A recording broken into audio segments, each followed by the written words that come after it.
A young graduate from the Tony Illumila training program called him by his first name, and the whole internet is tearing her apart as if she embezzled state funds. As if she was the one who diverted subsidy funds for personal use. As if she is the politician who refused to build roads but chose to concentrate on projects of lesser priority. As if we have just caught the bandits kidnapping and killing innocent Nigerians. As if we have caught the politicians responsible for rigging elections and bringing bad politicians into power. As if we have caught the thieves stealing Nigeria's crude oil and other mineral resources. As if the EFCC had finally unraveled the politicians stealing state funds. The way Nigerians chase clout and burn so much energy on trivial issues is on another level. It is sad how the so-called African culture has given birth to a bad culture of classism across Nigeria and Africa at large. An average African wants to be worshipped to the extent that many can no longer differentiate between culture and intimidation born out of a perceived culture of classism.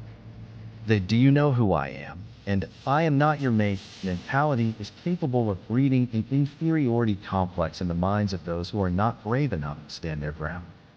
Tony claimed that he doesn't subscribe to the Oyobo way of life, yet he can be seen dressed in the Oyobo way of dressing and adopting several other aspects of Western lifestyle. You cannot choose which part of the Oyobo lifestyle to follow. That's hypocrisy. It is either you maintain your complete Africanness, or you accept that several factors have influenced African culture. After all, change is the only constant thing in nature. And so, a Gen Z graduate in turn is only playing along. I do not subscribe to a culture of intimidation where classism reigns supreme.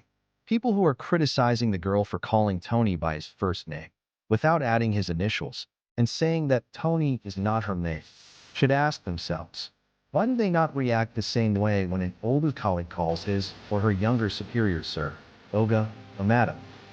You see, it is never about age or seniority. It is simply a show of class and wealth. As Nigerians, we have to draw a line between respect for class and respect for elders, which is cultural. Bullying and calling out the young lady are not helping anybody.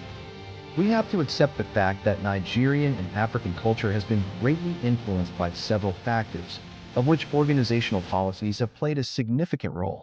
If Mr., Oga, Madam, or Sir will not add to your bank account or increase your lifespan, move on and stop the unnecessary razzmatazz, or should I say, razzle dazzle.